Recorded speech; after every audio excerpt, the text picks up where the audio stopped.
Bom dia, irmãos. Graça e a paz. Estamos aqui de volta para mais um dia de estudo do Evangelho de Marcos. Ver a história de Jesus. E nosso objetivo nesses estudos é baseado no Evangelho de Marcos e nos dá um resumo da vida do Senhor, Jesus, interpretando os eventos registrados nesse Evangelho, baseado na aplicação para a nossa vida como propósito de conhecer mais o Senhor e nos alegrarmos nele e amarmos cada vez mais o Senhor. Amém? Domingo passado, nós falamos sobre a introdução do livro de Marcos. Nós começamos no capítulo 1, foi o verso, até o verso 8. Nós falamos sobre a introdução do livro. Quem escreveu o livro, na verdade, foi Marcos, na ótica do apóstolo Pedro. Na verdade, foram palavras e foram ideias registradas do apóstolo Pedro, que Marcos, então, registrou e escreveu o livro. A gente também viu quem foi Marcos, né? Filho de uma mulher cristã que acomodava os cristãos da igreja primitiva, um jovem que foi na viagem com Paulo. A gente pôde ver isso. Na primeira viagem houve um desentendimento, ele voltou para a casa da mamãe, voltou para Jerusalém, e depois Paulo queria levar pela segunda vez, e Barnabé, como era primo de Marcos, disse: não leva aquele garoto não, aquele garoto não está com nada, ele pisou na bola, ele pulou fora do navio, e a gente deixa ele. E houve um descontentamento entre os dois apóstolos, né? E não levaram Marcos nessa viagem. Marcos foi com Barnabé e Paulo levou Silas na sua viagem. Então a gente pôde fazer um apanhado, né, de como que iniciou o Evangelho de Marcos. Obviamente a gente também viu que ele foi escrito para os romanos que estavam em Roma, né, para os proselitos, ou seja, para os gentios que estavam ali, que se converteram e receberam perseguição na época de Nero, onde Nero tocou fogo em Roma. A gente viu isso também. E a gente viu a tensão de quando Paulo estava preso lá em Roma pela primeira vez, mandou chamar Marcos, né? E aí eles acabaram aquele desentendimento que houve, se perdoaram e voltaram tudo ao normal. E hoje nós vamos trabalhar no capítulo 1. Eu gostaria que você já tivesse com sua Bíblia aberta aí. Eu até botei o texto aqui, irmão. Só resumindo aqui, domingo passado nós já falamos aqui que nós trabalhamos a introdução do Evangelho, e hoje nós vamos trabalhar, isso está escrito em vermelho, o início do ministério de Jesus, tá? Que está registrado. A gente vai ver alguns eventos, alguns episódios nessa implantação, quando Jesus iniciou o seu ministério. A gente vai ver um pouco do batismo de Jesus, a gente vai ver a tentação de Jesus, e a gente entra provavelmente no ministério inicial de Jesus. Então está no capítulo 1, verso 9, nós vamos ler até o 45, ok? Os irmãos podem acompanhar a leitura. Vamos fazer uma leitura alternada? Eu leio e os irmãos vão lendo na medida que a gente for, porque todo mundo participa. Isso é bom, isso é democrático, tá certo? Eu vou ler o primeiro versículo, o irmão que sinta desejo de ler o 10 pode ler. Nós vamos até o 45. Naqueles dias veio Jesus de Nazaré, da Galileia, e por João foi batizado no rio Jordão.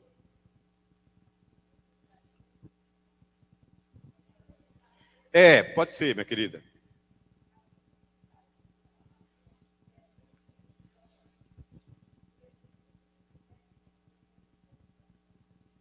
Versículo 11.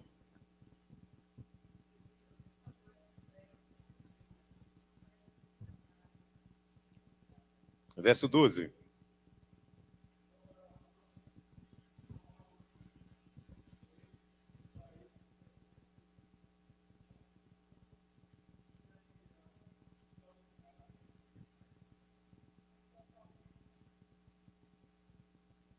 Você leu que versículo 12?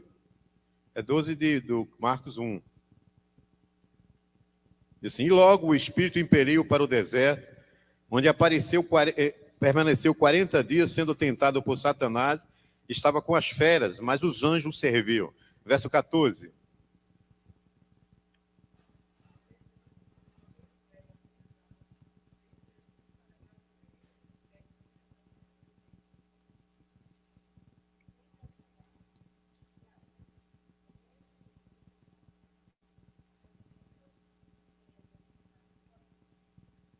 Caminhando junto ao mar da Galileia, ele viu os irmãos Simão e André, que lançavam a rede ao mar, porque eram pescadores.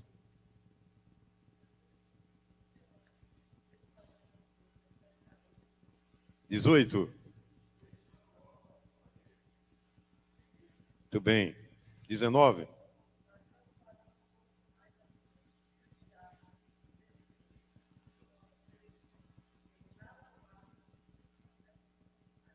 E logo chamou, deixando eles o barco, seu pai, Zebedeu, com os empregados seguiram após Jesus. Verso 21.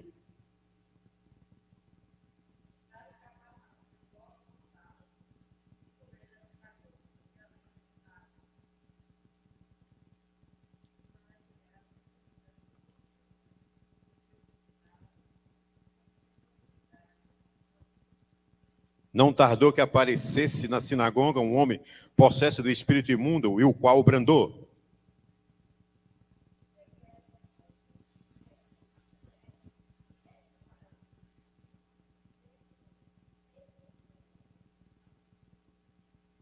Vinte e cinco. Então o espírito imundo, agitando violentamente e brandando em alta voz, saiu dele.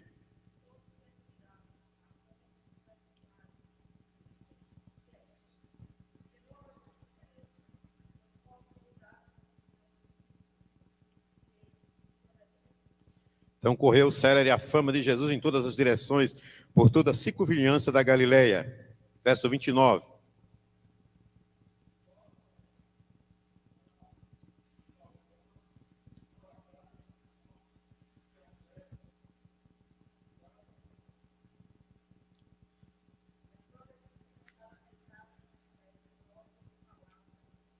Então, aproximando-se, tomou-a pela mão, a febre a deixou, passando ela a servi-los. À tarde, ao cair do sol, trouxeram a Jesus todos os enfermos e endemoniados. Toda a cidade estava reunida à porta, e ele curou muitos doentes de toda sorte de enfermidades. Também expeliu muitos demônios, não lhe permitindo que falassem, porque sabiam quem ele era. E tendo se levantado alta madrugada, saiu, foi para o lugar deserto, ali orava, procurava-nos diligentemente Simão e os que com ele estavam. Tendo-o encontrado, lhe disseram: todos te buscam. Jesus, porém, lhe disse: vamos a outros lugares, às povoações vizinhas, a fim de que eu pregue também ali, pois para isso é que eu vim. Então foi para toda a Galileia, pregando nas sinagogas deles e expelindo os demônios. E aproximando-se dele um leproso, rogando-lhe de joelhos, que se quisesse, podes purificar-me. Jesus, profundamente compadecido, estendeu a mão, tocou e disse: quero ficar limpo. No mesmo instante, ele desapareceu a lepra e ficou limpo. Fazendo-lhe então veemente advertência, logo o despediu. Ele disse: olha, não diga nada a ninguém, mas vai, mostra-te ao sacerdote e oferece pela sua purificação o que Moisés determinou para servir de testemunho ao povo. Mas tendo ele saindo, entrou a propalar muitas coisas e a divulgar notícia, a ponto de não mais poder Jesus entrar publicamente em qualquer cidade, mas permanecia fora em lugares ermos, e de toda parte vinham ter com ele. Pai, nós estamos aqui mais nessa manhã para louvar e glorificar o teu nome. Muito obrigado a Deus, porque aqui nós chegamos com saúde, chegamos aqui em paz, e nessa manhã nós queremos, ó Deus, te pedir a tua paz. Nós queremos te pedir a tua sabedoria sobre as nossas vidas. Que possamos nessa manhã, ó Deus, aprender mais do Senhor. Porque a tua palavra, ela nos ensina, ela nos exorta, ela nos disciplina. E nessa manhã, Pai, nós queremos conhecer mais do Senhor.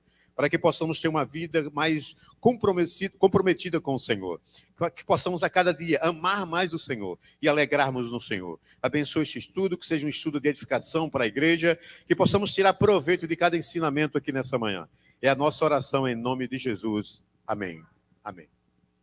Muito bem, irmãos.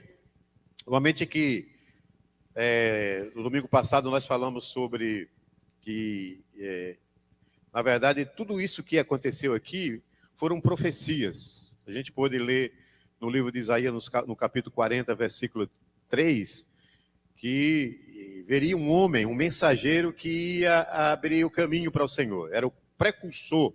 E esse homem é chamado João Batista, né?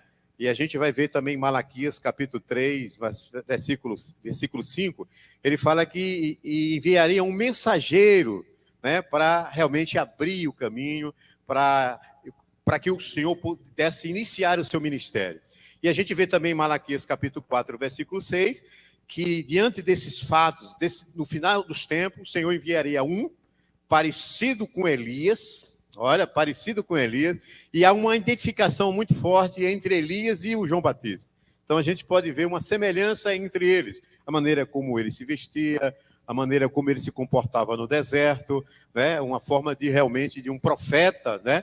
E a gente pode entender de que todo esse livro aqui que nós lemos de Marcos, ele é um livro profético, né? Ele se cumpriu na medida que João chegou, né? Que ele abriu o caminho ali, que ele foi o precursor de Jesus para iniciar o seu ministério, né? E quando João está batizando, interessante que quando João está batizando ali, porque não era costume dos judeus batizar, né? Só aqueles que iniciavam o judaísmo, que ele iniciava, os proselitos chamados, né? Os gentios, eles eram batizados, não era costume dos judeus. Então, quando João está ali batizando ali, né?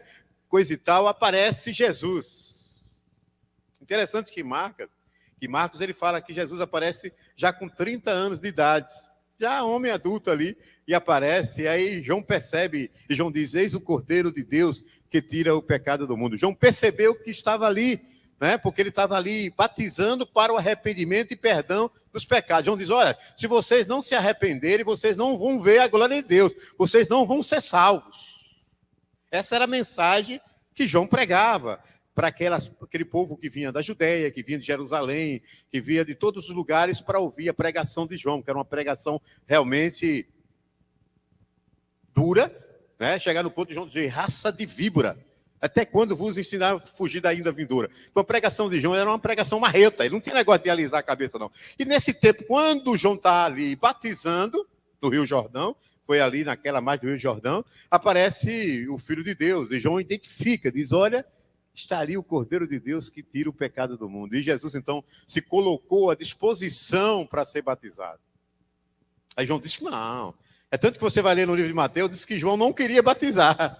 João não queria, mas Jesus insistiu e ele foi lá e batizou Jesus. E diz que, quando estava sendo batizado, o céu se rasgou,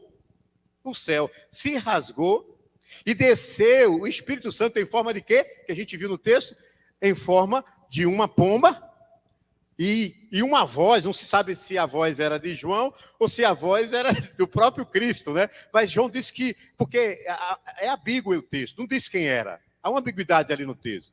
E aí João disse assim, olha, uma voz que veio do céu e disse assim, esse é o meu filho amado em quem me compasso, ou seja, esse é meu filho.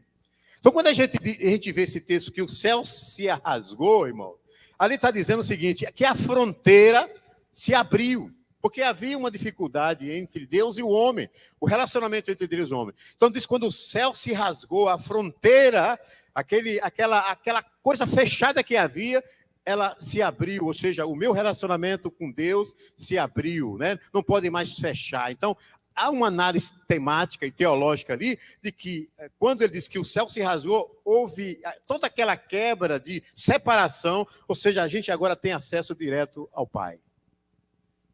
Estão compreendendo o que a gente está querendo dizer para os irmãos? E os judeus, ele tinha que se arrepender dos seus pecados e serem batizados, porque cumprindo, Deus, João batizava com água, mas viria um que batizaria com o quê? Com o Espírito Santo. Ia batizar com o Espírito Santo. E a gente pode ver aqui, irmãos, nesses eventos aqui, porque era costume dos judeus circuncidar. Havia a circuncisão, né? Para o judeu entrar, isso está no Antigo Testamento, né? Era batizado, todo novo judeu convertido que vinha de fora do judaísmo, ele passava pelo processo de batismo. Já conhecia o batismo como uma forma de iniciação ao judaísmo. Você não podia entrar de qualquer forma. Você tinha que passar por esse processo, né, de batismo, tá certo? Esse processo de iniciação para você poder fazer parte do judaísmo. E no capítulo 1 que a gente leu, ele fala sobre o batismo de Jesus, a tentação no deserto. Esses eventos preparam Jesus para o quê? Para começar o seu ministério. E o início do ministério de Jesus, como a gente viu no texto aqui, começa na Galileia. Ele começa na Galileia. E a parte central da Judeia e Pérea. Tem até um mapa que eu fiz aqui, irmão, por favor. Vê se você passa um mapazinho que eu fiz. É bom a gente só para entender. Então, aqui, ó. Só para a título, eu não trouxe. Aqui está Jerusalém aqui, né? E ele inicia lá na Galileia, né? Naquela região de Tiberíades, Caná, e na Galileia está lá em cima. E a sede do ministério dele, ele estabelece em Cafarnaum, na casa de Pedro. Ali ele começa o ministério. Mas a gente vai ver isso mais na frente, mais detalhadamente. Então a gente percebe aqui no primeiro evento o compromisso de Jesus com o bem do homem, que foi o seu batismo. O seu batismo deu o pontapé inicial para ele iniciar o seu ministério. Aí depois, em seguida, vem a tentação, que a gente vai sofrer 3 tipos de tentações, que a gente vai ver isso mais na frente. Então, o batismo ele tem essa representação, representar o seu compromisso total, né, com o bem do homem. Ele quer instaurar uma nova relação humana, baseada na justiça. Jesus mostra o seu inconformismo com a situação que estava vivendo o país naquela época. Havia muita injustiça social, né? O povo era escravizado através dos poderosos, dos religiosos, dos políticos. Então, eles eram pisados e havia uma injustiça muito grande. E Jesus Cristo veio justamente para isso. Quando ele foi batizado, ele não precisava ser batizado. Não precisava. Por quê? Primeiro que não tinha pecado. Não havia pecado. E o batismo de João era o quê? Era para o arrependimento de pecado. Mas interessante que quando Jesus coloca ali para ser batizado, é uma forma de cumprir a justiça de Deus e se fazer igual a nós. Se fazer igual, porque pecado ele não tinha. Mas ele se colocou na posição de quem? Ele se colocou na nossa posição. Para cumprir o quê? Para cumprir a justiça de Deus. Jesus é maravilhoso. E isso ele fez, justamente para isso ele fez. Né? E João aparece então no Evangelho de Marcos, como eu já falei, Jesus adulto, com a idade de 30 anos, se submetendo ao batismo de João. Ele veio de Nazaré, porque a família de Jesus ficou em Nazaré, a mãe, os irmãos de Jesus, ele morava em Nazaré. Ele morava em Nazaré e ele foi para o Rio Jordão para o quê? Para ser submetido ao batismo de João. No Evangelho de Mateus diz que João não queria, como eu disse, ser batizado. Mas finalmente ele aceitou o batismo. E logo ao subir da água, Jesus vê o céu se rasgar, como nós falamos. O Espírito Santo descendo em forma de uma pomba, né? E ali expressa, quando a gente fala em forma de urgência, né? Ou seja, a impaciência de Deus. Deus estava impaciente com toda aquela situação que estava acontecendo, né? O povo sendo massacrado, o povo sendo pisado. Então Deus toma a providência de enviar o seu filho e Jesus então é batizado. Justamente a pessoa de Jesus, ele estabelece a comunicação definitivamente entre Deus e o homem. O rasgado não pode mais fechar. Quando rasga, não se pode mais fechar. O abismo que havia entre Deus e o homem está assim suprido. Acabou. Não há mais separação. Não há mais distanciamento. O projeto de Deus era isso, era reativar o homem, era aproximar o homem dele. Né? Para aproximar o homem dele. E o reino de Deus no mundo foi implantado de forma decisiva à chegada de Jesus. E a mensagem de João era esta: o reino de Deus está chegando. O reino de Deus chegou. Se arrependam. Se vocês não se arrependerem, vocês não vão entrar no reino de Deus. Essa é a mensagem que João passava. E como diz assim, olha, o reino de Deus já chegou. Ele está aqui entre nós. Que coisa maravilhosa, ele já está entre nós. A gente aprende que Jesus se submete voluntariamente à vontade de Deus. Ele toma o lugar do pecador. Ele não precisa ser batizado, porque não tinha do que se arrepender, como eu já falei. Como filho de Deus, ele não tinha pecado, e o batismo de João era um batismo de arrependimento para o perdão dos pecados. João Batista é um grande e último profeta de Israel.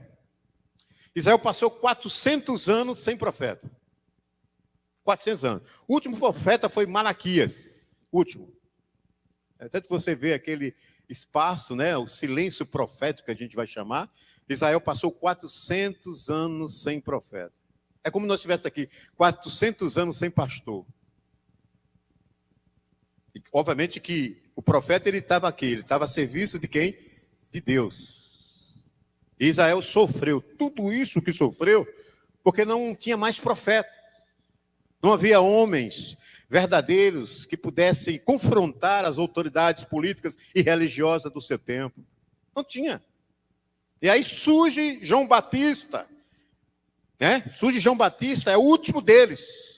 Jesus vai dizer mais adiante: a grandeza de João Batista não está nos milagres. Ele não fez nenhum milagre. João Batista não curou ninguém. Ele não curou. Mas simplesmente ele era o precursor de Jesus, aquele que teve a honra de preparar o caminho para a vinda de Jesus. E o seu ministério é cumprido em várias promessas, como a gente já viu aqui. Então, quando a gente olha para a vida de João Batista, a gente pôde falar na semana passada que João Batista, ele não quis um nome, ele não se preocupou com a posição social, porque ele vivia no deserto, ele não procurou viver em Jerusalém, no meio dos poderosos, ele não fez conchave com político da época. Foi um homem que se entregou e dedicou unicamente ao Evangelho, a fazer aquela missão que Deus estabeleceu para ele, que era o quê? Abrir o caminho para o Messias, para o Filho de Deus, que viria para resgatar o homem dos seus pecados.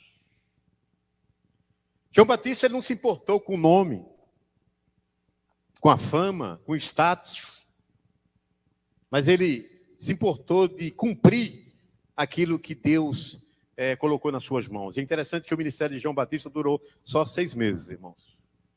6 meses. João Batista não teve um ministério longo. O ministério de João Batista foi apenas 6 meses. A gente pode ver isso, né? E interessante, quando eu falei sobre o batismo, depois que Jesus Cristo é batizado,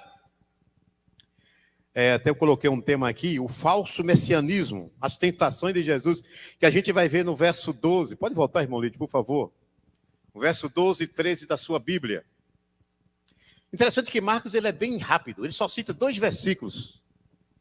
Em Lucas, Mateus, você vai ver ele dando todas as informações sobre a tentação, mas ele só cita 2 versículos, que é o versículo 12, vamos ver aqui, pronto, o versículo 12, está naquela parte ali, 12 e versículo 13.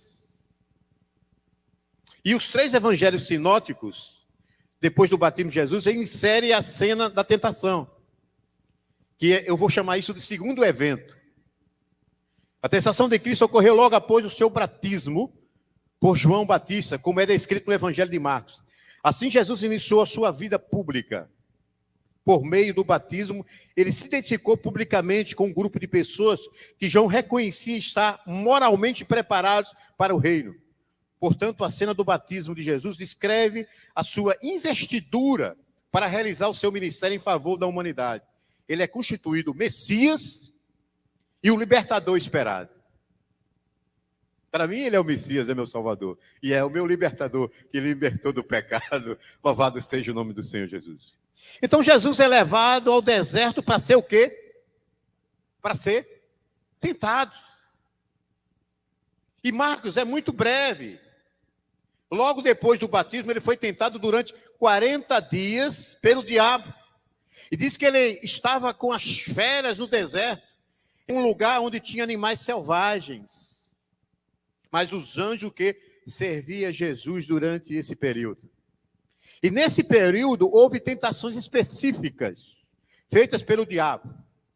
Primeiro, transforma pedras em quê?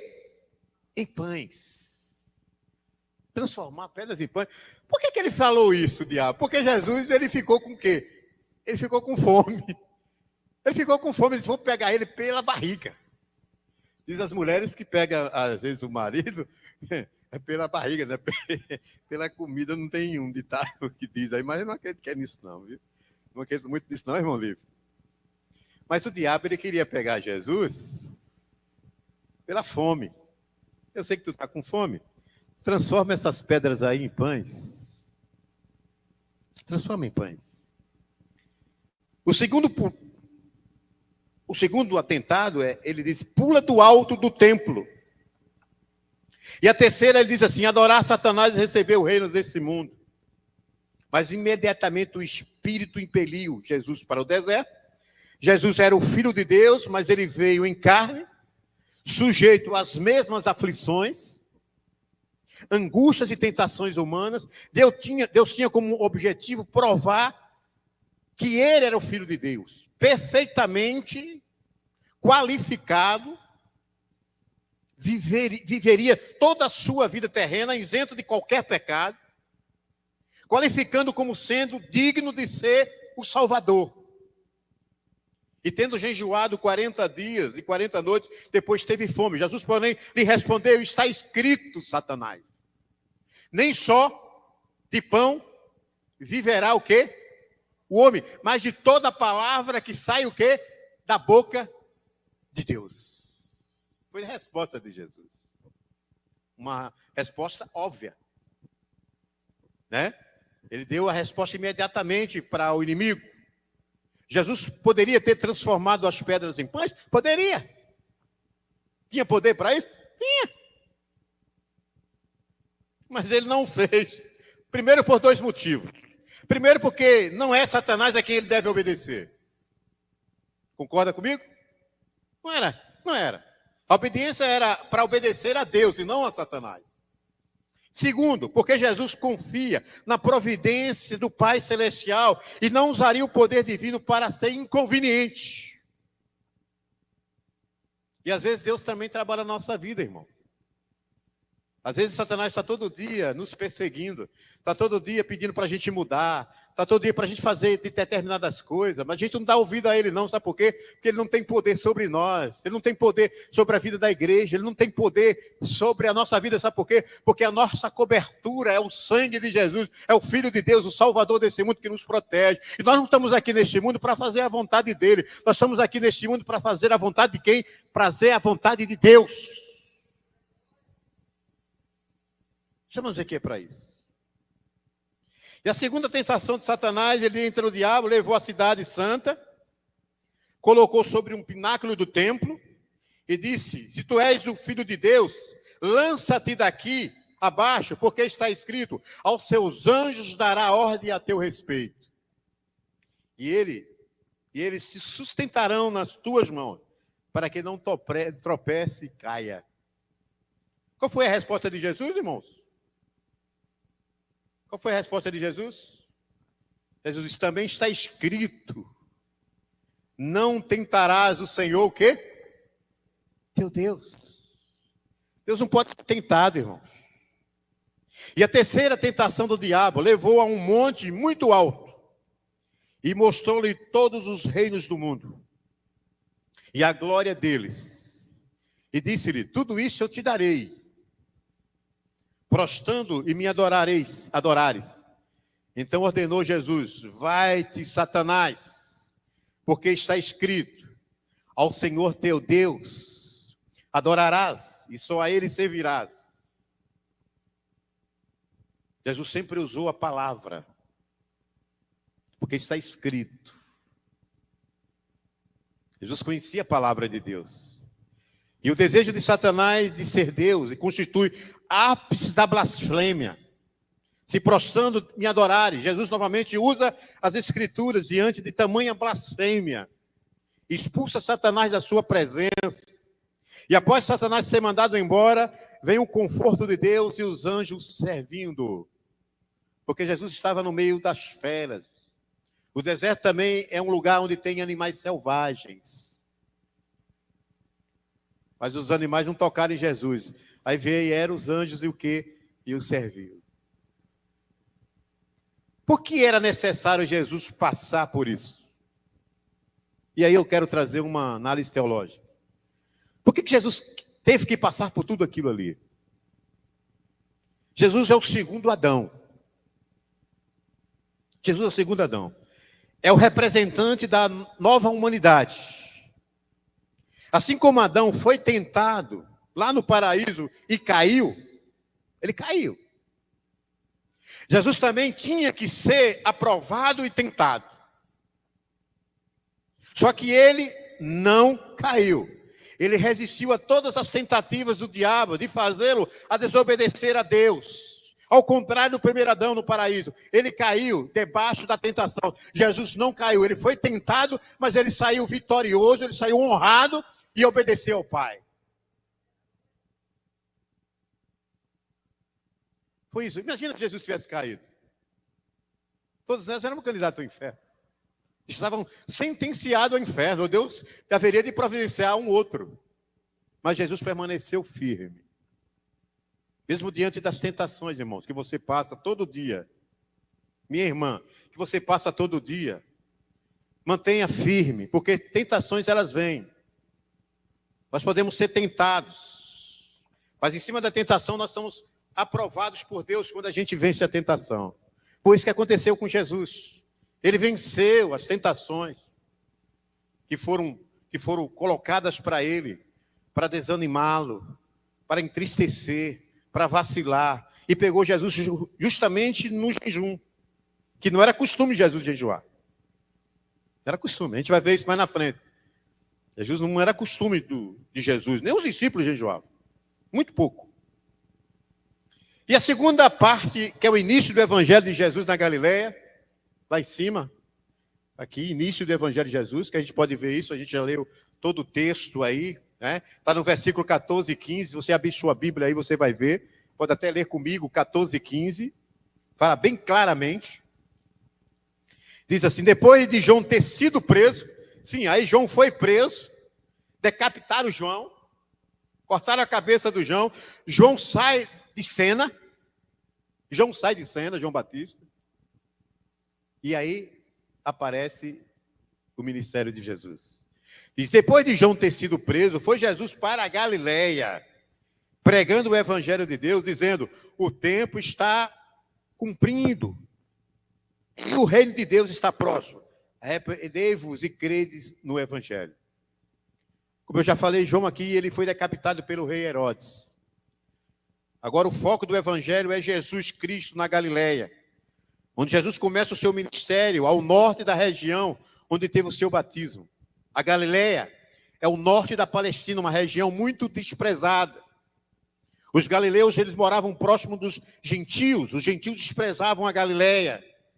Jesus poderia ter começado o seu ministério lá em Jerusalém, na capital. O que me chama interessante aqui, irmão, pega aquele mapa, por favor, irmãozinho. Por favor. Aqui, ó. Jesus poderia ter começado aqui, ó. Jerusalém era a capital. Aqui, ó. Eu vou começar lá na capital porque eu fico famoso. Todo mundo vai me conhecer, as autoridades religiosas, políticas vão me conhecer. Mas negativo. Olha para onde Jesus foi. Lá para Galileia. É como se Jesus estivesse em São Paulo, que é a capital, e de repente Jesus queria ficar na capital, mas Jesus disse, não, eu não quero ir para cá, eu quero ir para o Nordeste, eu quero ir lá para a Bahia, lá para o sertão. É mais ou menos, o mapa é mais ou menos assim, né? O mapa lá no sertão.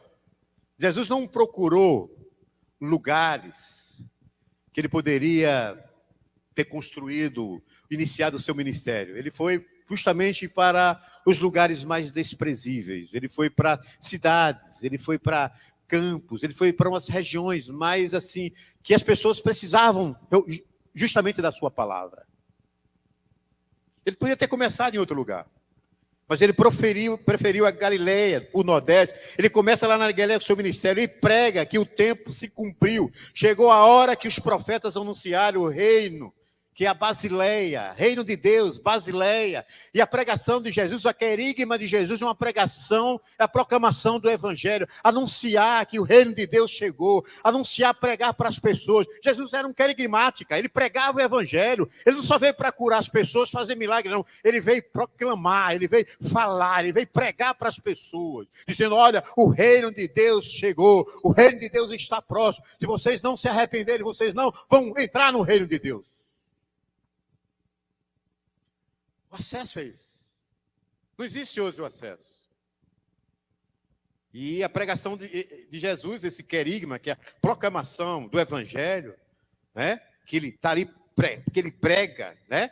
Ele prega a Basileia, o reino de Deus está próximo, que é uma palavra grega, anunciando que as pessoas precisam se arrepender, né? E a boa notícia é que o reino de Deus havia chegado, e com ele Jesus, e essa é a condição para que vocês possam entrar no reino, que vocês possam entrar nele, mediante ao arrependimento em mim, em Cristo, ele está falando. Essa era o querigma de Jesus, a pregação de Jesus. E quando a gente lê em Marcos aqui, a gente registra alguns eventos durante esse período que confirmam o que Jesus disse, que confirmam o que João disse, que ele é o que batiza com o Espírito Santo, ele é o Messias, ele é aquele que haveria de vir conforme os profetas, aquele que inaugurou o reino de Deus na terra. O Messias. O Messias. Estou indo muito rápido, irmãos? Pode dar um sinal aí. Que às vezes a gente fica empolgado, né? A gente fica empolgado e qualquer coisa eu dou uma maneirada para a gente... Tá certo? E aí a gente vai ver aí um dos primeiros eventos que a gente pode ler no capítulo 16, versículo 20. Pode passar, irmão Lívio. 20, olha, chamada dos primeiros discípulos de Jesus. Ele inicia o ministério na Galileia, né? Ele inicia o ministério, e aí ele diz agora, eu vou formar agora o meu ministério. Eu vou agora separar os meus discípulos. Ele não poderia fazer sozinho. Mas Jesus é muito organizado. Quando a gente lê aqui no livro, irmão, eu nunca vi tanta organização de Jesus. É tanto que ele não queria nem que fosse publicado o nome dele. É tanto que ele curava e dizia assim, olha, vá e não diga nada a ninguém, porque onde Jesus ia era uma multidão. Ele vai e não diga nada para ninguém. Porque até aí ele não queria que o ministério dele fosse divulgado ainda. Não era ainda a hora. E aí a gente pode ver esse evento aí, o chamado dos primeiros discípulos de Jesus. Quais foram os primeiros discípulos de Jesus? Vê se os irmãos lembram. Os primeiros, 4 irmãos. Simão e André, Tiago e quem? E João. Eles estavam na Galileia. Eles eram o quê, irmãos? Os irmãos lembram? Eles eram pescadores. Pescadores. Aí Jesus olha para aqueles, os 2 irmãos ali, chama. Aí vai para o outro lá, chama e disse... Só que eles já conheciam Jesus. No Evangelho de João já disse que eles já conheciam Jesus. Aí o que Jesus disse para eles? Vem para cá, que eu vou ensinar vocês. Vem para cá, para vocês caminhar comigo. Venha para cá, que eu vou fazer vocês diferentes. Venha para cá, ande comigo. Eu vou fazer agora vocês o quê? Pescadores de homem. Venha após mim, que eu vos farei o quê? Pescadores de homem. Vocês agora vão pregar o Evangelho. Vocês vão conhecer. Eu vou ensinar a vocês a se comportarem, para vocês pregarem o Evangelho para as pessoas. E pega esses homens, então, lapida eles. Trabalha com eles. Ali no Mar da Galileia, onde ele começou, né? A título de formação, Jesus vai a Galileia e faz sede no seu ministério em Cafarnaum, como eu já falei inicialmente, que ficava às margens do chamado Mar da Galileia, que não era mar, na verdade, era um pequeno lago, mas eles chamavam de mar. Se você olhar no mapa, você vai ver aqui, ó, lá em cima, tá vendo? Olha lá, ó, ali é mar, irmão. Então eles chamavam, mas a gente tem que entender que eles chamavam de mar, né? Mas na verdade era um lago, não era mar. Mas isso não importa, né? Isso não importa. O que importa é que a gente pode observar o mapa ali e a gente tirar algumas lições importantes. Então Jesus ele foca em Cafarnaum, na região do Mar da Galileia. E ali havia muitos pescadores, Simão e André. Eles já conheciam Jesus de acordo com o Evangelho de João. E eles são chamados juntamente com Tiago e João para se unirem a Jesus. E a promessa que Jesus fez a eles foi o quê? Vinde que eu vos farei o quê? Pescadores de homens. Você também foi chamado. Eu e você. E o que nós estamos fazendo? Jesus chamou a igreja com o objetivo de pregar o Evangelho. Pelo menos é isso que eu entendo. E às vezes nós estamos parados, de braços cruzados. Às vezes tem uma pessoa, a gente tem a oportunidade de pregar para a pessoa que está do nosso lado, às vezes a gente pega o buzu, está ali aquela pessoa aflita, a gente nem abre a boca, e às vezes não dá nem bom dia para a pessoa que está do lado. Irmão, eu e você, nós fomos separados para isso. Mas não adianta a gente querer fugir, negar isso. Se algum dia você reconhece que você recebeu a conversão de Jesus, que você é um convertido, que houve uma mudança de vida na sua vida, para essa redundância, você precisa ter essa objetividade e esse compromisso com Cristo de pregar o Evangelho. Teu vizinho às vezes está precisando, às vezes fazer uma visita. Ontem mesmo a Balbina saiu, chegou 10 horas. Onde é que tu foi? Fui fazer uma visita. Pegou a Bíblia e fui fazer uma visita. Uma pessoa que estava precisando de ajuda. E às vezes nós estamos muito acomodados, irmãos.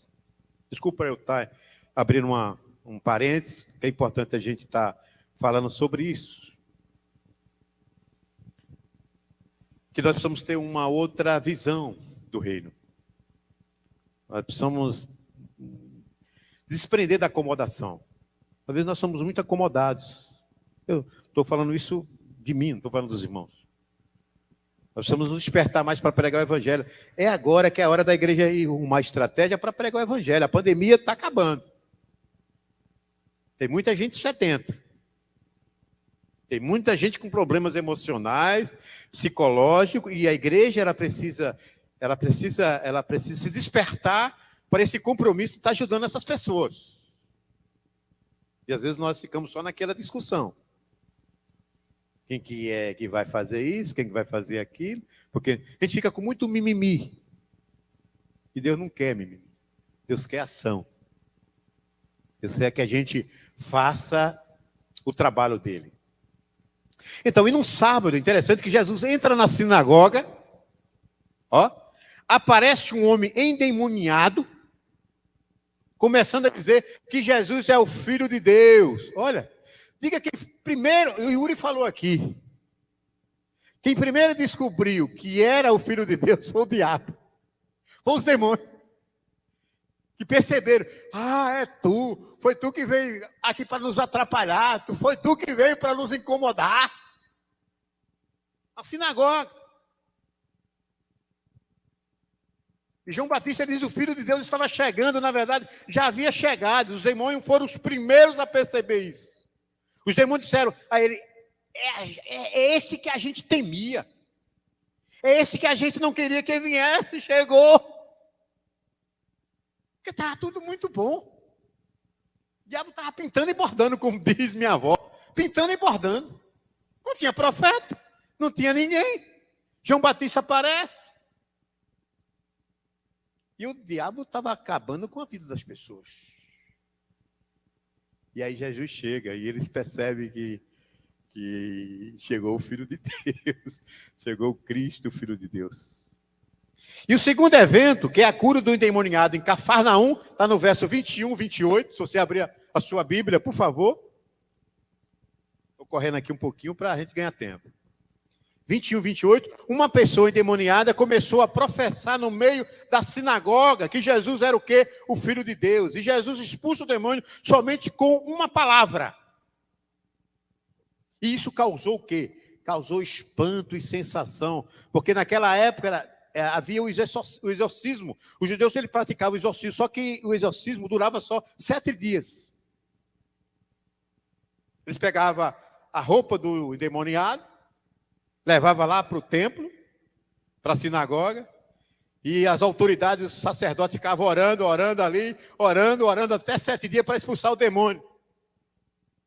Aí chega aquele homem, no meio da sinagoga, o diabo percebe ele, que estava ali, e Jesus com uma palavra diz, saia! E imediatamente o demônio saiu daquele homem. Quem é esse? Quem é esse? Que autoridade ele tem? que com a palavra os demônios obedecem a ele. Sai. Isso que criou um tumulto na sinagoga. Todo mundo questionando, todo mundo perguntando. Todo mundo perguntando. E aí, os sacerdotes, eles oravam para tirar aquele demônio em nome de Yahvé. Os sacerdotes faziam todo um cerimonial. Lutava contra o demônio.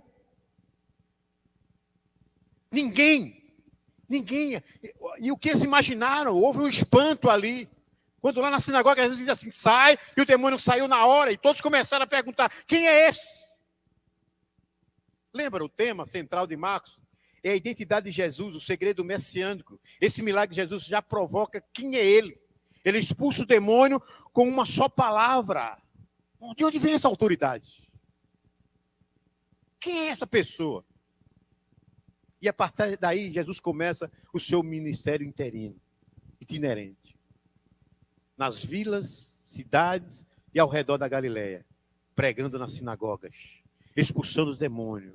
Curando doentes e anunciando, chegando, que o reino de Deus está chegando. Era isso que Jesus fez durante quase 2 anos ali na região da Galileia. Ia nas cidades, vilas, campos, onde ele podia expulsar os demônios. Ele fazia milagres, curando os enfermos. Anunciava que o reino de Deus havia chegado. Enquanto isso, ele estava chamando os seus discípulos, as pessoas que deveriam estar com ele. Ele formando o seu ministério. E quando ele forma o seu ministério, tem um episódio muito interessante que ele cura a sogra de Pedro. Está no verso 29 e 30. Estou dando a cura da sogra de Pedro. É curada. E muitas outras pessoas em Cafarnaum. Ele está visitando as cidades de Naim, Canaã, Beceba, Corazim, Generezé, Tibérias, que eram cidades que estavam ali ao redor do Mar da Galileia. Ele não fica o tempo todo em Cafarnaum, ele é itinerante, porque a vontade do Pai era alcançar um número maior de pessoas, e ele começa a proibir os demônios de dizer quem ele era, os demônios não sabiam quem ele era, ele disse, cala a boca, cala-te e sai dessa pessoa, ele dizia com autoridade, ele dizia assim, agora não vai, não divulgue nada a ninguém, não fale para ninguém quem eu sou, e que eu fiz em você. Então Jesus tinha essa performance de anunciar que é chegado o reino de Deus, né? Que ele estava ali com os seus discípulos, chamando as pessoas para acompanhar o seu ministério. E o terceiro episódio, que eu já falei, né? Que é a cura da sogra de Pedro. E o quarto episódio, durante esse período que Marcos destaca, é a cura de um leproso que está no verso 40 a 45. A cura de um leproso. Você pode acompanhar na sua Bíblia aí, né? 40, aproximando-se dele um leproso, rogando-lhe de joelhos, se quiseres, pode purificar-me. Jesus, profundamente compadecido, estendeu a mão, tocou e disse, quero ficar limpo. E no mesmo instante ele desapareceu a lepra e ficou limpo. Fazendo-lhe então veemente advertência, ao longo despediu. Ele disse, olha, não diga nada a ninguém, mas vai, mostra-te ao sacerdote, oferece pela tua purificação o que Moisés determinou para servir de testemunho ao povo. Mas tendo ele saindo, entrou a propalar muitas coisas e a divulgar a notícia, a ponto de que não mais poder Jesus entrar publicamente em qualquer cidade, mas permanecia fora, em lugares ermos, e toda parte vinha ter com ele. Então a gente percebe aqui que Jesus não gostava muito dessa divulgação, né? Esse episódio aí da cura do homem é um destaque, manda o leproso para Jerusalém para mostrar aos sacerdotes. Jesus cura aquele leproso e diz assim, agora vocês vão lá no templo, vocês vão lá e mostram ao sacerdote e proíbe que ele diga a alguém como ele que foi curado. Vão lá, mas não diga quem foi que curou você. Então Jesus ele fez essa orientação. E entrando o leproso, ele sai e começa a espalhar para todo lugar que havia curado, que Jesus havia curado ele. E como resultado diz Marcos, Jesus não podia mais caminhar em público. E ele procurava os locais desertos. Primeiro ele proibiu os demônios de dizer quem ele era. Agora ele começa a proibir as pessoas que foram curadas. Jesus não queria ainda que a sua identidade fosse plenamente revelada.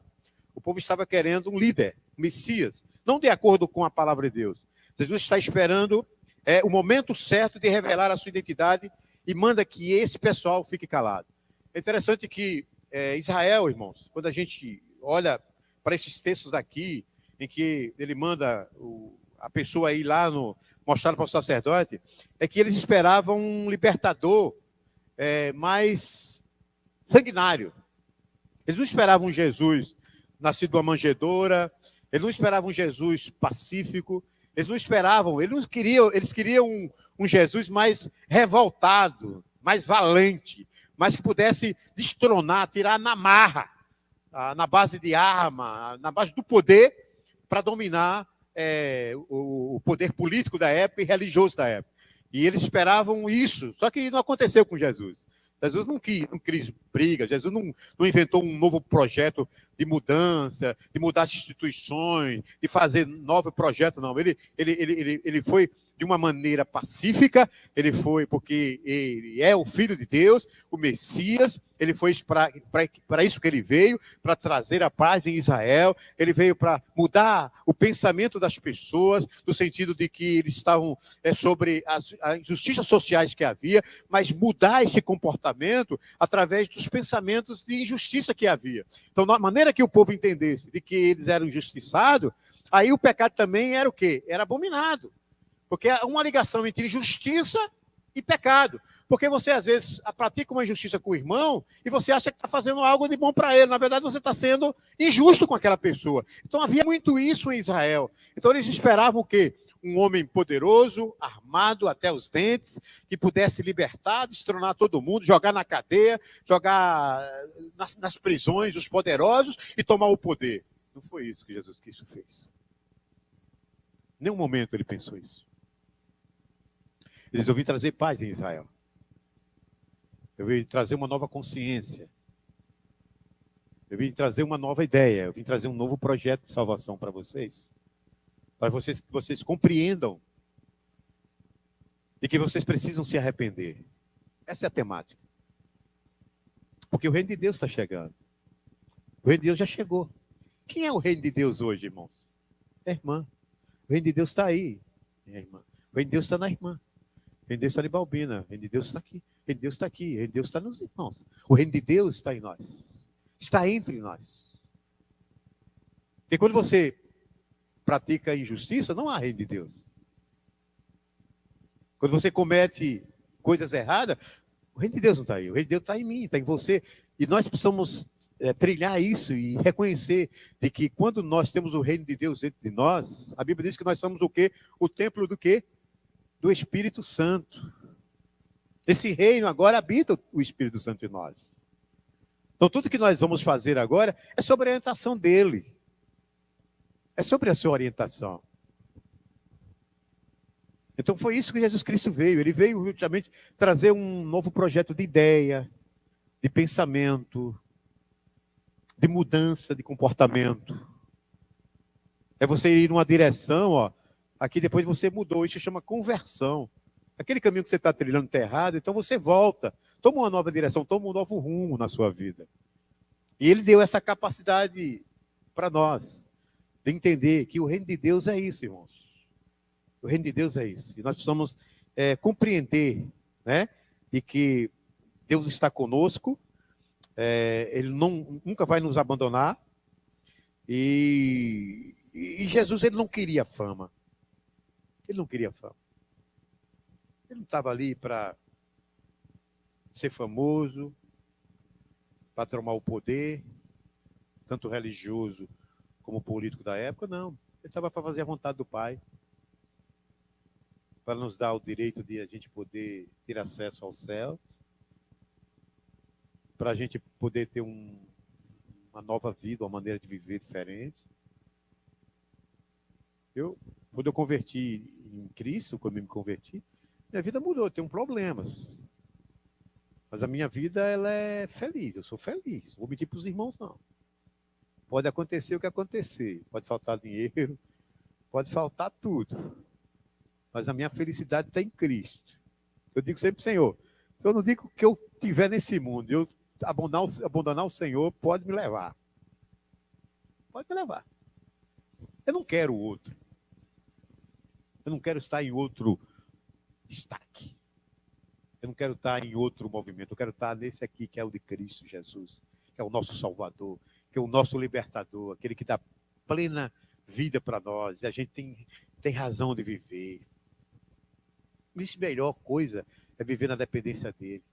Às vezes eu conto para os irmãos aqui, às vezes a gente que é comerciante, a gente passa às vezes momentos difíceis, né? E às vezes tem um boleto para pagar que é alto, às vezes.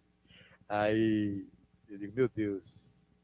Aí lá na loja tem um reservadozinho lá, eu ajoelho, oro, choro mesmo. Não tenho vergonha de dizer, não. Robina sabe disso que a gente faz. Eu oro, imediatamente Deus providencia. Pode crer que eu estou dizendo. Pode crer. Ele providencia, ele não deixa nada. Se você for fiel a ele, obediente a ele, ele não deixa faltar nada para você. É verdade, irmão? Não precisa você ter dinheiro, não. Ser rico, ter casa, boa, dinheiro, nada disso. Você precisa ter isso aqui, ó. Joelho e oração. Essa é a vida do cristão. O que ele tem que fazer é orar. E viver na dependência dele. Viver na dependência dele. Se você não vive na dependência dele e fica vacilando, aí é outra coisa, irmão. Confiança, fé. Tenho meus filhos, minha família, todos eles eu sempre entrego. Estou orando pelos meus filhos. Eu intercedo todo dia por eles. Eu está lá em São Paulo, outro em Juazeiro, mas, Senhor, abençoa os meus filhos. Você faz isso pelos seus filhos? Fazem. Às vezes a gente esquece. Está tão bom. A gente às vezes se acomoda. Não estou dizendo que... Às vezes é uma negligência sua, mas, irmãos, a gente tem que interceder. Nós somos profetas da nossa casa. Nós temos que interceder pelos nossos filhos. Não está indo bem. O que está acontecendo com meu filho? Aponta o dedo. Pare com isso, irmão. Orar pelo seu filho. Pela sua filha. E Deus vai te abençoar. Com certeza Deus vai te abençoar. Nós temos um outro evento aqui, que é, já finalizando, que é o evento que é o chamado público, cujo nome era Mateus, o levita, que está no capítulo 12. Eu quero até pular um pouquinho aqui. Jesus começa a se aproximar dos publicanos, pecadores e prostitutas, que de boa vontade o seguiam e procuravam ouvir a sua mensagem. Esse é um fenômeno que começou a acontecer e que vai servir de motivo para a crítica dos líderes religiosos. E Jesus, à medida que Jesus ia à região da Galileia, naquelas vilas e cidades, anunciando o evangelho, ele despertou o interesse e a atenção não somente dos judeus religiosos e praticantes, mas daqueles que eram excluídos da religião do judaísmo, que eram os publicanos, que eram os cobradores de impostos, que eram odiados porque cobravam impostos. Imagina, irmãos. Jesus vem e de repente ele...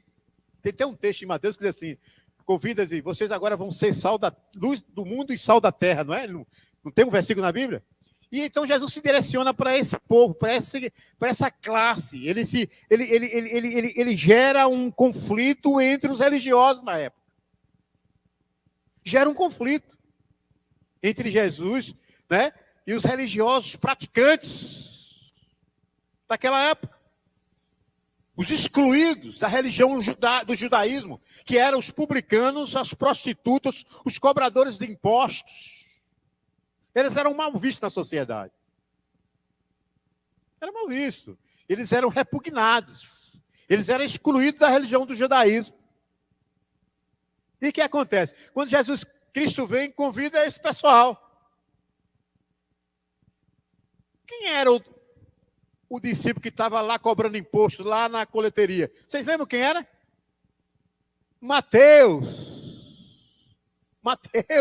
Levi, o publicano. E Jesus chama esse camarada, agora você vai ser um dos meus. Você agora vai ser discípulo. Agora isso gerou indignação para os religiosos praticantes. Mas como é que é esse camarada? Ele vem e agora chama publicanos, cobradores de impostos, porque eram mal vistos na sociedade na época. Não é que ele era ladrão, não existe isso, mas eles cobravam impostos. Por que eles cobravam? O que acontecia? Israel estava sob o domínio de Roma. Presta atenção que isso é importante. Sob o domínio de Roma. Então o que acontecia? Eles separavam cobradores de impostos, e os cobradores de impostos cobravam, recebia comissão, botava no bolso, e o outro eles mandavam para onde? Eles mandavam para Roma, eles tiravam a comissão. Então, para a sociedade, para o povo daquela época, era mal visto. Eles tinham uma reputação bem ruim. Por exemplo, Zaqueu era o quê? Zaqueu era cobrador de imposto e era publicano. Zaqueu. Mas Zaqueu, o que ele fazia? Ele cobrava o imposto. Mateus também. Levi, chamado Levi. Cobrava o imposto, tirava a parcela dele, a comissão, vamos dizer assim. Ele tirava do povo, obviamente. E aí o que acontecia? Tinha uma taxa que era enviada, porque todo homem tem que pagar imposto. Todo homem. Todo homem. Aí tirava a parte, botava no bolso, no banco, sei lá, e o restante ele mandava para onde? Para Roma. Mandava para Roma. O tributo, né? Que todo homem tinha que pagar, o imposto a Roma, e que os publicanos faziam, eles compravam os impostos, arrecadavam o seu próprio povo e tinham uma margem de lucro. Aí então eles ganhavam dinheiro cobrando impostos do seu próprio povo. E repassavam o restante, como eu falei, para Roma. E eles eram odiados, não eram bem vistos. Todos os publicanos que aparecem no Evangelho é sempre negativamente.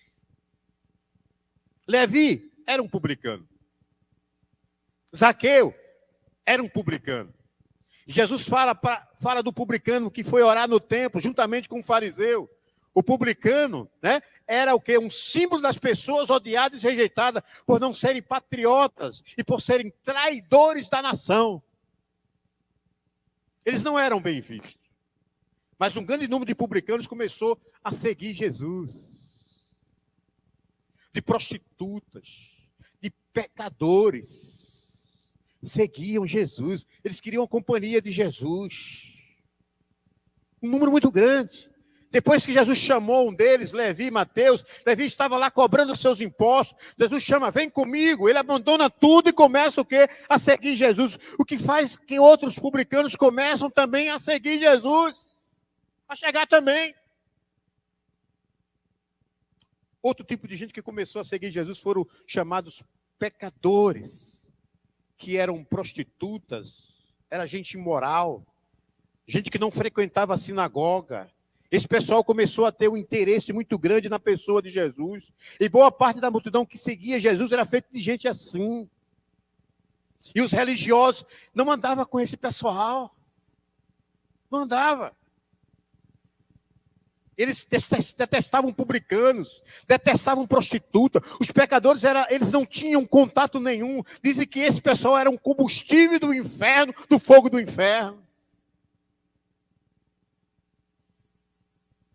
Eles não queriam aproximação nenhuma.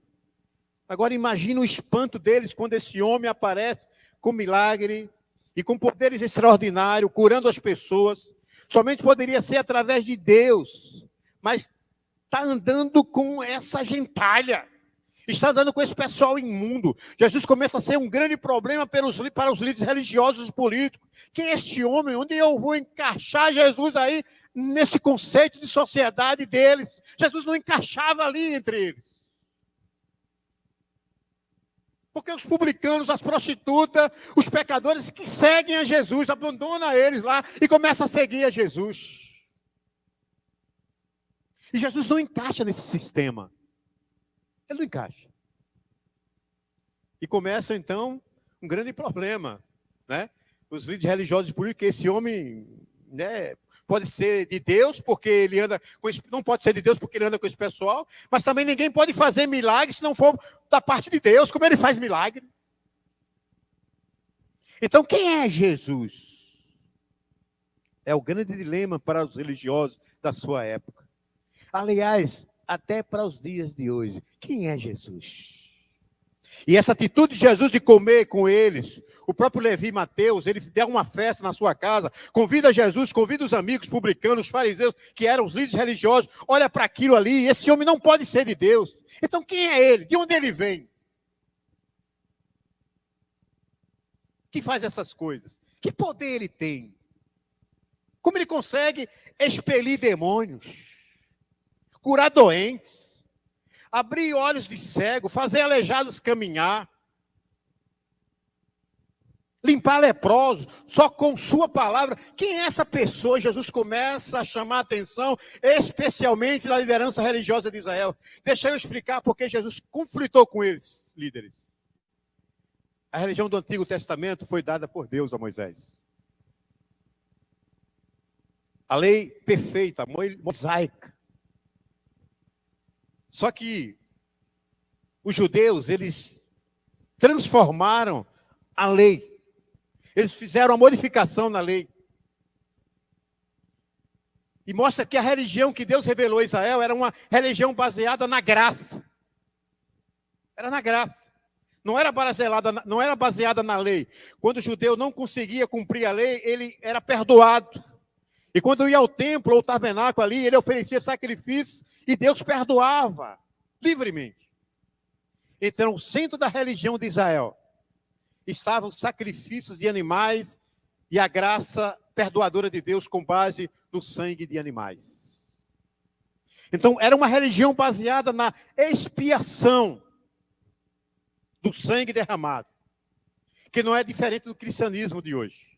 É a mesma religião, só que no Antigo Testamento foi dado de forma de símbolos, na forma de figura, tipo de promessas, apontando para a chegada do Messias, que haveria de ser o Cordeiro de Deus, que tira o pecado do mundo, que foi derramado o seu sangue pelo pecado do mundo. Mas o que aconteceu? Israel não entendeu a lei, e os judeus pensavam que toda a lei, todas aquelas normas, elas eram por si só o caminho da redenção, que só você guardasse todas aquelas leis, você era salvo, mediante a guarda da lei.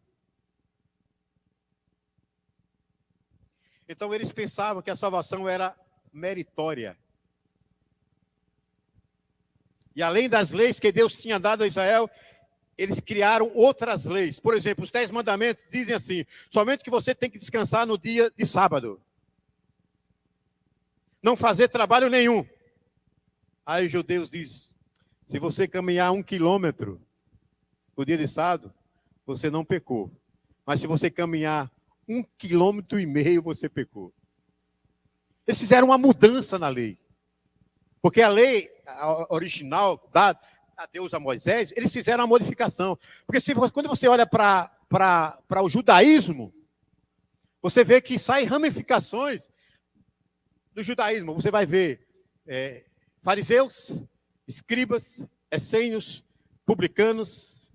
Você vai ver dentro dessa região judaica saindo várias ramificações. Ou seja, eles mudaram a lei. Eles mudaram a lei porque eles não tinham compromisso com a graça. Eles não tinham compromisso com a redenção de Cristo Jesus.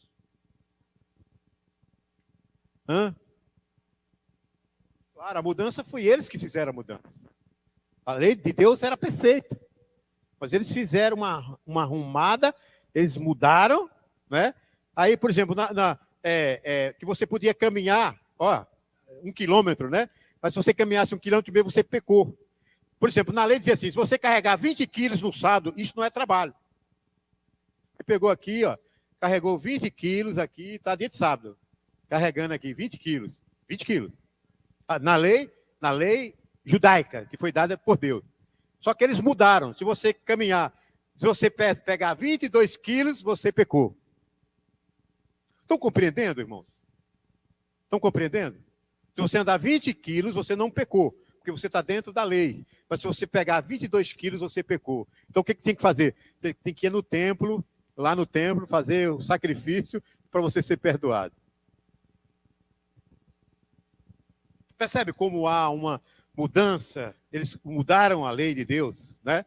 Então, eles criaram normas e regras que impediam o judeu de comer com o gentio e de ter sociedade com quem não era judeu.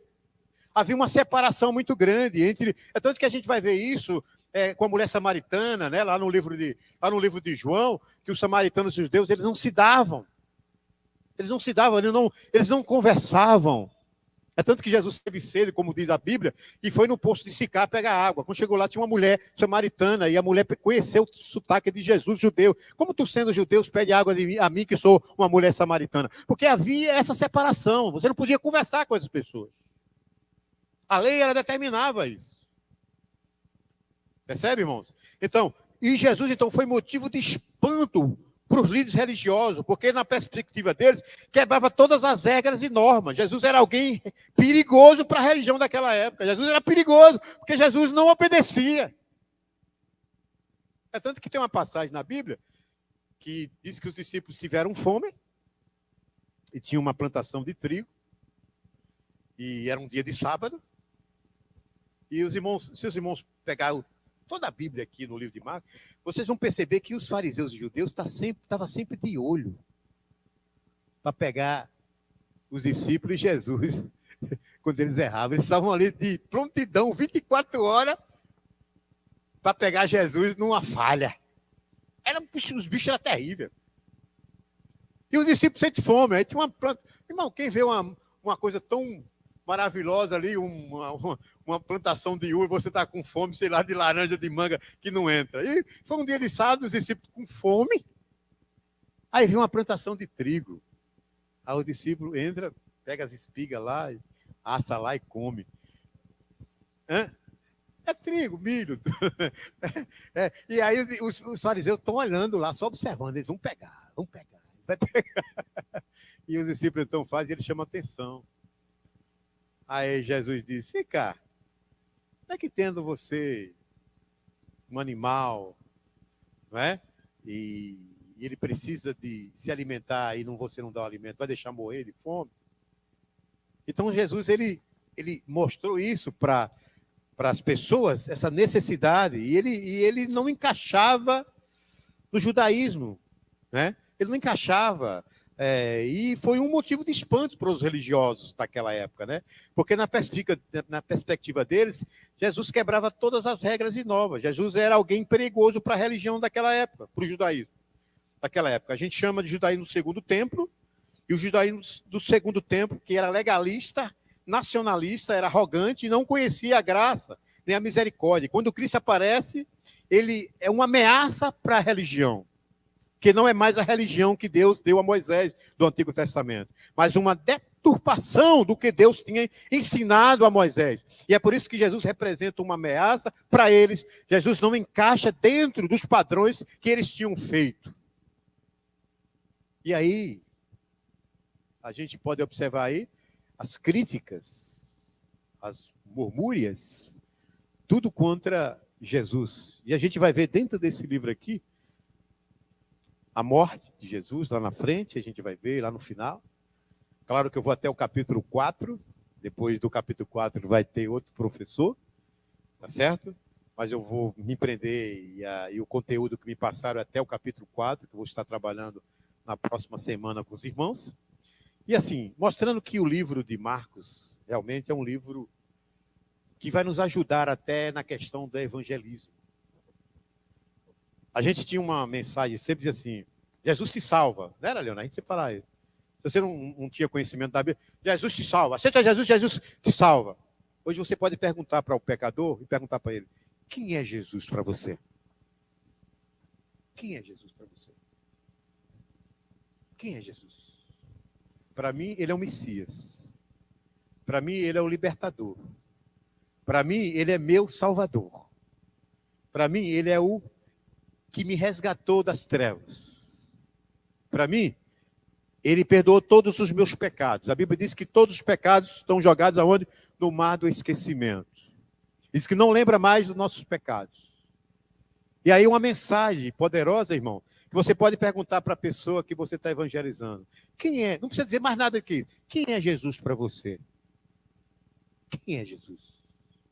Ah, Jesus é o cara lá de cima. E você tem condição de explicar através desses ensinamentos aqui. Quem é Jesus? Ele é o Salvador? É o que expulsa demônio? É o que cura todas as nossas enfermidades? É o que faz o coxo andar? É o que faz o cego ver? O mudo ouvir?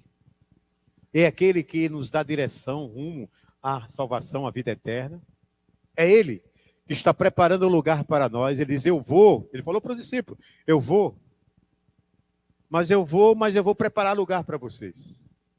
Porque aonde eu estiver, vocês estarão comigo para sempre. Vocês creem nisso, irmãos? Creem nisso? Que nós não estamos aqui sozinhos? Você pode estar passando a maior tribulação na sua vida. Você pode estar passando o maior problema na tua vida. Você pode estar passando a maior prova na tua vida. Mas não esqueça de uma coisa. Jesus estará sempre contigo. Deus não é um Deus que evapora. Deus não é um Deus que abandona. Deus não é eu tenho prova disso. Deus não é um Deus que deixa você à mercê das coisas e diz assim, o problema é teu, te vira.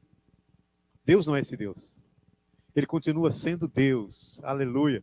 Louvado seja o nome dele. Ele continua sendo o nosso Senhor. Independente do que você seja, o que você esteja fazendo. Mas Deus continua contigo, Deus continua te abençoando. Então essas leituras que nós fizemos aqui, irmãos, são leituras que nós devemos tirar hermeneuticamente para a nossa vida.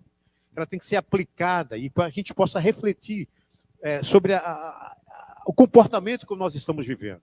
É importante nós fazermos essas avaliações. Não adianta aqui, eu já falei, ficar dando estudo para os irmãos se não tiver um propósito e um objetivo de mudança na vida de nós, nas nossas vidas. Isso não adianta nada, é mais um discurso.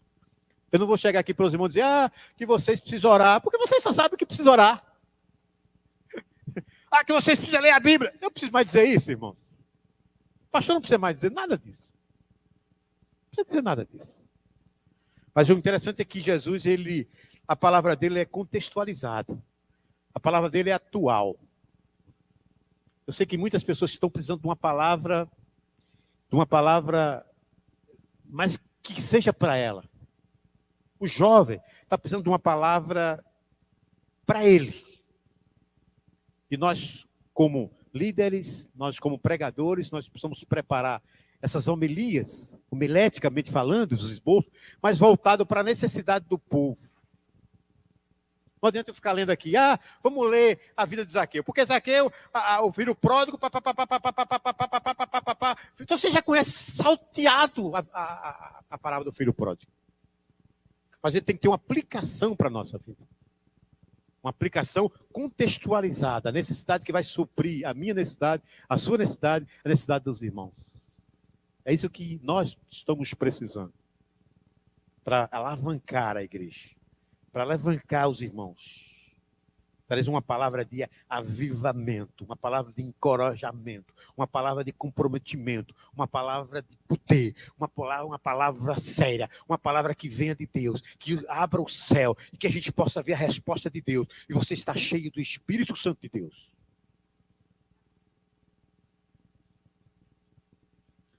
Foi isso que eu vim falar para os irmãos. E no próximo domingo estarei falando do capítulo 2. E 3 episódios aqui vai mostrar o conflito dos fariseus com Jesus. O primeiro deles é a questão do jejum, que a gente vai falar sobre isso. Tá certo? E preste bem atenção no que nós vamos falar aqui sobre o jejum. Que é uma forma até de informação para os irmãos. Porque a gente fica naquela, vamos jejuar. A gente vai trazer essa palavra, a gente vai estar estudando o capítulo 2, tá certo? No próximo domingo. E nós estaremos aqui com os irmãos. Eu vou cantar uma música. Antes de fechar, depois o pastor vai vir para cá.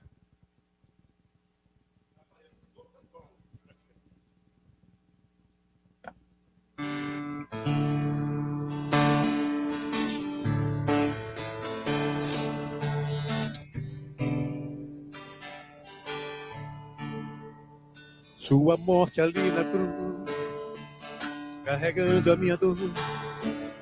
Você se expôs por mim e morreu em meu lugar para me dar uma nova chance. Eu vou recomeçar, vou deixar na cruz tudo que passou, tudo que ficou para trás. Olho pra você, corro pra você, seu amor me chama.